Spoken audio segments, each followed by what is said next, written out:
हां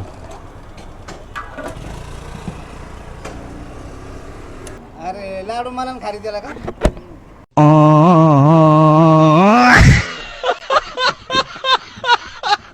फक्त हे बघा ह्या गाडीला पण 5 गेअर आहेत पण हे गाडी ऐकत ना अजिबात नॉर्मलला 100 जाते डायरेक्ट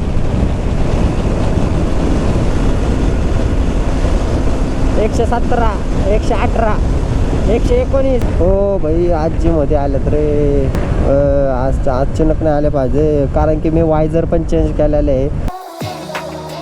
हे guys welcome back to the new blog and new episode. तर आत्ता आपण चाललेलो आहे 50 किलोमीटरची राईड आहे. थोडक्यात म्हणजे दौंड चाललेलो आहे. काय कारण आहे ते पर्सनल आहे. फक्त आपली ही राईड राहणार आहे. ह्या राईडमध्ये काय काय घडतं ते सर्व काय तुम्हाला या ब्लॉगमध्ये दिसून जाईल. सो चला आता उशीर न करता आपल्याला लवकर पोचायचे तिथे.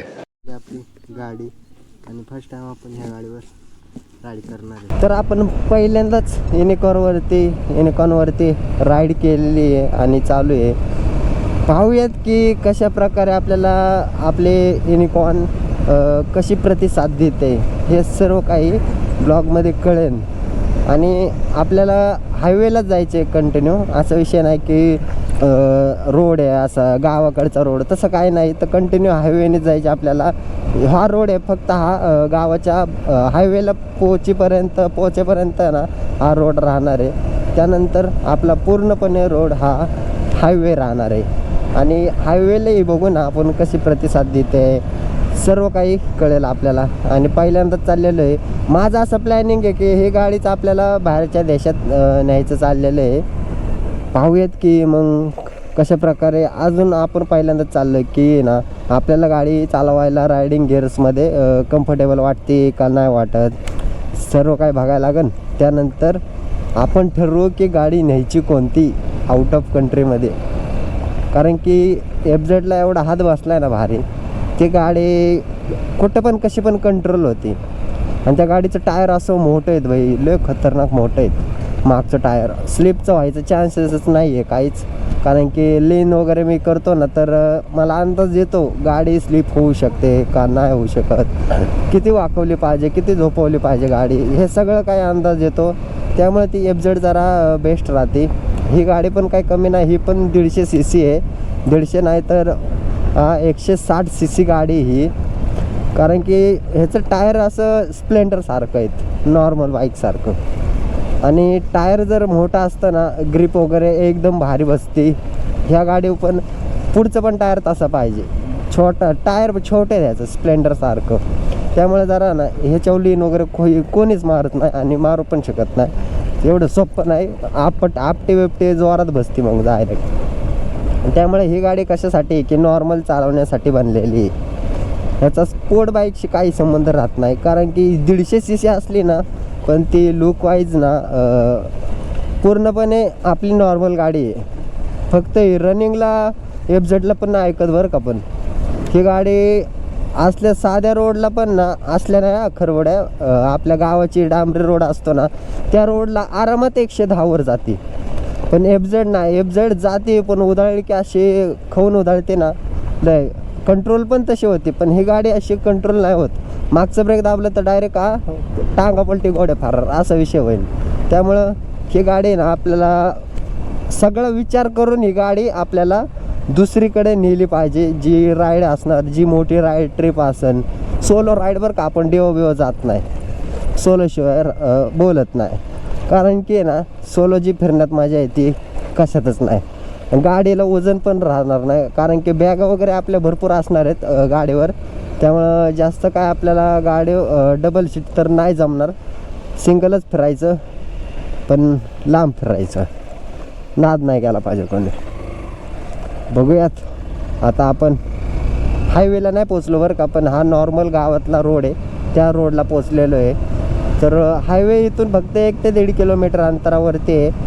त्यानंतर आपला खरा प्रवास चालू होणार आहे. आणि आपलं काम पण आज क्लिअर करून टाकायचं आहे. विषय काम बाद 1 नंबर विषय होणार.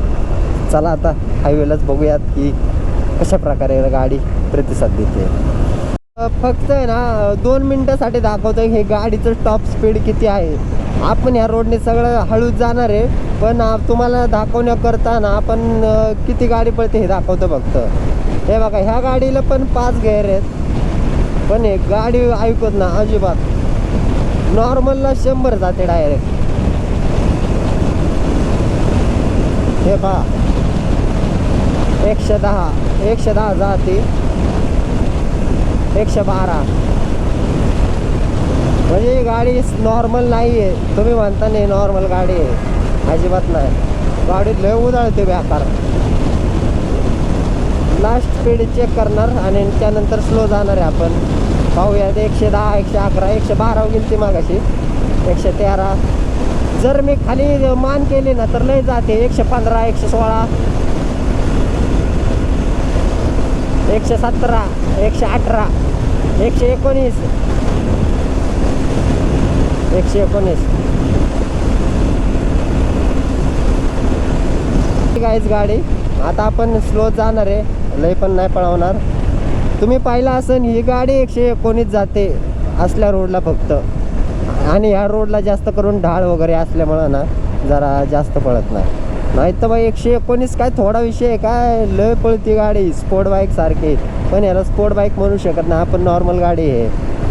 आता आपल्याला पहिलं फ्यूल अप केलं पाहिजे. फ्यूल पंप एक मागे गेला आणि एक पुढे आहे. बघूयात की त्या पुढच्या पंपावर फ्यूल अवेलेबल आहे का नाही. कारण की इथं एक आठवड्यापूर्वी आलं तर तेव्हा फ्यूलच नव्हतं पाहिजे. दोन्ही तिन्ही पंपावर मोकळे पंप होते. त्यामुळं बघूयात की आता आपल्याला फ्यूल कुठं भेटतं आहे. फ्यूल भेटणं गरजेचं आहे. तसं आहे आत्ता पण 2-3 लिटर गाडीत पेट्रोल आहे, पण टाकलं पाहिजे. गाडीची मोटर कोरडी पडून नाही द्यायची, त्यानंतर आपल्याला झटके पडू शकतात. कारण की मोटर जर जळली तर एवढा जबर फटका बसतो 15,000ला डायरेक्ट. आणि 15,000 जर फिरायचं म्हणलं तर भरपूर फिरून येईल एवढ्या मोटरसाठी घालवण्यापेक्षा. त्यामुळे आपण एक नंबर गाडी नीट चालवली पाहिजे. सर्वात प्रथम फ्यूल करूया.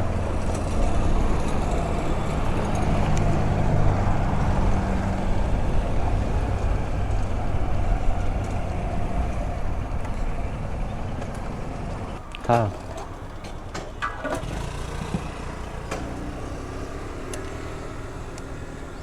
अरे लाडू मला खरेदीला का?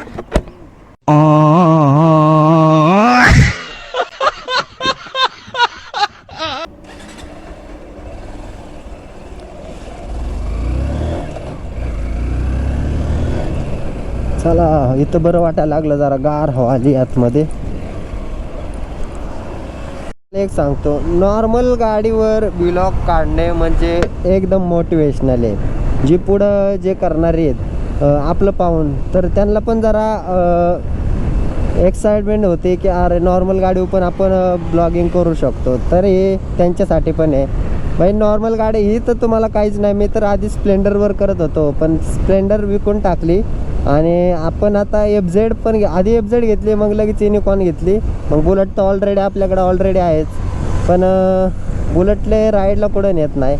कारण की जरा ना सायलेन्सर पण चेंज असल्यामुळे जास्त लांब कुठं नेता येत नाही.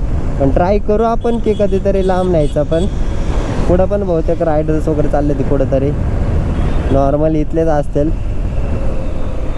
आपण युनिकॉर्नवर व्लॉग शूट करतोय, ते पण गाडी घेतल्यानंतर 2-3 महिन्यानंतर आपण व्लॉगिंग शूट करतो या युनिकॉर्नवर.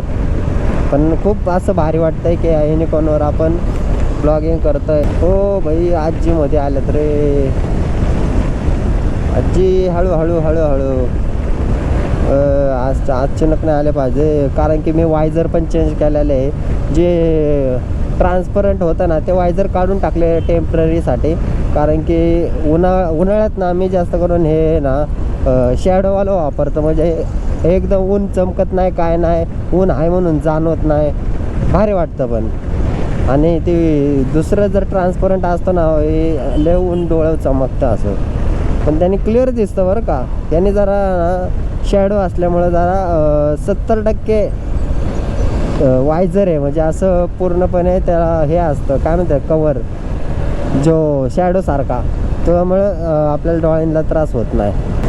दौंडला जायचं भाई, दौंडची राईड निघली अचानक. राईड दौंड लवकरच 5-10 मिनटाचं काम ओके दौंडमधलं झालं ना, लगेच आपल्या परतीच्या प्रवासासाठी लगेच निघणार आहे. 2 दिवसापूर्वी भाई 550 किलोमीटर जाऊन आले आणि आज 7-2-14 140 किलोमीटर जाऊन येणार आहे. आणि ती तसंच 550 काही सोप्पा नाही की कंटिन्यू चाललं. माझ्या मागचा तर झोपतच होता भाई, तुम्ही व्लॉगमध्ये दिसला असेल, एवढा खतरनाक झोपत होता.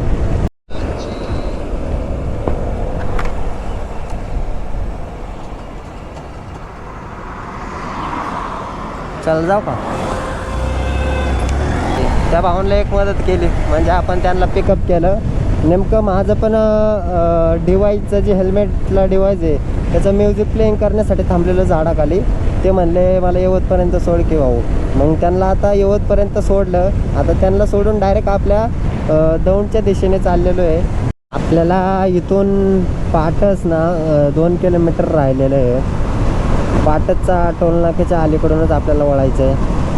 बहुतेक आज पण पोलीसवाला सीन होणार आहे आपल्यासोबत असं वाटतंय, कारण की तिथं पोलिस असतात. पाहूयात की आता काय होतं आहे. तुम्हाला तर इंस्टाला यूट्यूबला पाडणारच आहे, फुल व्हिडिओ राहणार. जर काय झालं घटना घडली तर सांगतोय तुम्हाला. प्रत्येक राईडला पोलीस येतात म्हणजे येतातच. बघूयात आता काय होते. उन्हाळा असला ना राईडला जरा इंटरेस्टिंग नाही आहेत. जो पावसाळा असेल ना तर एवढं भारी वाटतं ना, राईड पण एकदम क्वालिटी होते, एकदम मनसोक्त होते. होय तळं नॉर्मल तळं आहे. टोल नाका हा एक आहे, टोल प्लाझा 1 किलोमीटर आले पाटस. इथूनच आहे, इथूनच घालो आपण.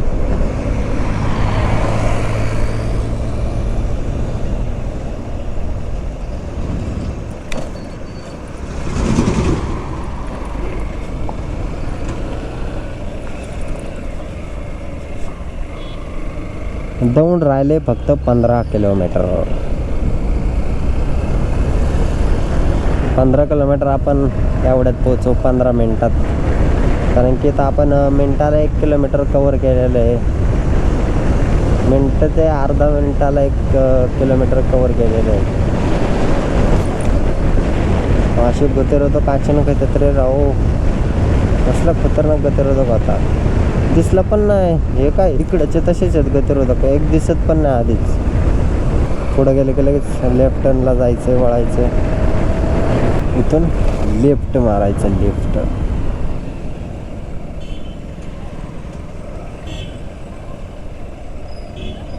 आणि ते ऑफिस इथंच आलेले. पलीकडे कसं काय जायचं.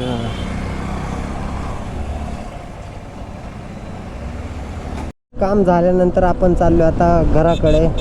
इथून आपल्याला यवत आहे अजून जवळच, मागं चौकला गेला. आता यवत नंतर मग आपल्या एरियामध्ये पोचल.